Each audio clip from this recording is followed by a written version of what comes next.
పహల్గాం ఉగ్రదాడి తర్వాత కశ్మీర్ నుంచి హైదరాబాద్ చేరుకున్న మెదక్ వాసులు ఆనందం వ్యక్తం చేశారు. తిరిగి తమ సొంత ప్రాంతానికి వచ్చేలా చర్యలు తీసుకున్న రాష్ట్ర ప్రభుత్వానికి కృతజ్ఞతలు తెలిపారు.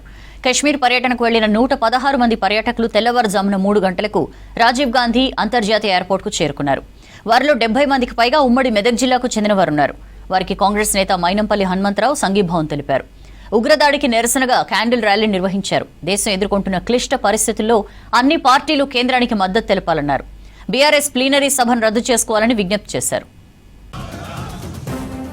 సోనియా గాంధీ గారు, రాహుల్ గాంధీ గారు, అదేవిధంగా మల్లికార్జున్ ఖార్గే గారు, మా గౌరవ ముఖ్యమంత్రి రేవంత్ రెడ్డి గారు పూర్తి మద్దతు ప్రకటిస్తూ ఉన్నారు.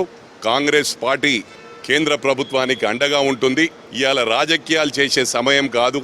పార్టీలకు అతీతంగా అందరం ఏకతాటి మీద ఇవాళ ఇతర దేశాలు కూడా మద్దతు పలుకుతా ఉన్నాయి. తప్పకుండా మనమందరం ఏకం కావాలని చెప్పి కూడా అందరికీ విజ్ఞప్తి చేస్తూ ఉన్నాను. వారందరికీ కూడా నివాళులు అర్పించి వారు ఈ రోజు తర్వాత ఉగ్రముఖలు ఏదైతే దాడి చేసిరో దానికి దేశం తరపున వారికి అండగా ఉంటామని, ఇలాంటి సంఘటనల పట్ల ప్రజలందరూ కూడా అప్రమత్తమై కులాల అతీతంగా తర్వాత మనం వారికి అండగా ఉండి దేశం కోసం పోరాడాల్సిన సమయం ఆసన్నమైంది.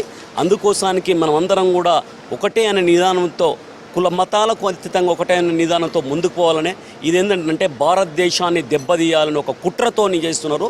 కానీ కొంతమంది దీన్ని రాజకీయ లబ్ధి కోసానికి యూజ్ చేసుకుంటే ఇది అందరూ కూడా బాధపడే రోజు కనుక అందరూ రాజకీయాలు పక్కకు పెట్టి ఈరోజు దేశం కోసానికే, మన దేశ భద్రత మీద అందరూ కూడా ఆలోచించి ముందుకు పోవాలని చెప్పి గుర్తు చేస్తూ మైనంపల్లి హనుమంత గారికి, వారికి మా ఎమ్మెల్యే గారికి మైనంపల్లి హనుమంతన్నకి ప్రత్యేకంగా మేము రుణపడి ఉంటామని గుర్తు చేస్తున్నాం. శ్రీనగర్కు మేము వెళ్ళడంతోనే ఇక్కడ చిన్నగా సంఘటన ఒక 2-3 పహల్గాం దగ్గర చనిపోవడం జరిగింది. ఇట్లా మిలిటెంట్ల దాడులని 2-3 చనిపోయారు కాబట్టి పెద్ద ఎఫెక్ట్ లేదని అన్నారు. మేము హోటల్కి వెళ్ళే వరకు టీవీ ఛానల్లో 2, 3, 5 నుంచి 20, 25 మంది అని వచ్చేసింది. అప్పటికి భయానక వాతావరణం శ్రీనగర్ మొత్తం మన మిలిటరీ ఆధ్వర్యంలోకి వెళ్ళిపోయింది. మాకు భయం వేసి తెల్లారి పొద్దున నేను హోటల్లోకించి ఆ రోజు మాకు పహల్గాం టూర్ ఉండే. ఆ టూర్ కోసం మేము బయటకు వద్దామని వచ్చేసరికి హోటల్ వాళ్ళు బయట అంతా కర్ఫ్యూ ఉంది అని లాకేసారు. అక్కడ వీడియోలు తీసి అన్నకు పోస్ట్ చేయడం జరిగింది.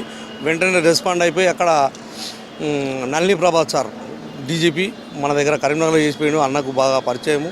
ఆయనకు ఫోన్ చేసి మీరు ఏం భయపడే అవసరం లేదు అని చెప్పి వెంటనే ఆ రోజు నైటే మాకు మిలిటరీని, పోలీసులను అక్కడికి పంపించడం జరిగింది. ఆ కాశ్మీర్ను చూడలేదని ఒక బాధ ఒకటి.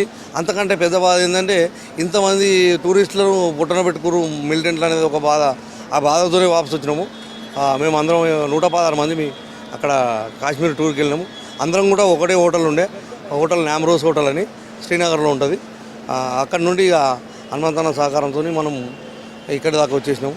ఇప్పుడైతే అందరం ఇంచుమించు 116 మంది అందరం మీదకి వెళ్ళినాం. అక్కడ నుంచి ఢిల్లీకి ఫ్లైటు, ఢిల్లీ నుంచి మనం హైదరాబాద్కి ఫ్లైటు కంప్లీట్గా.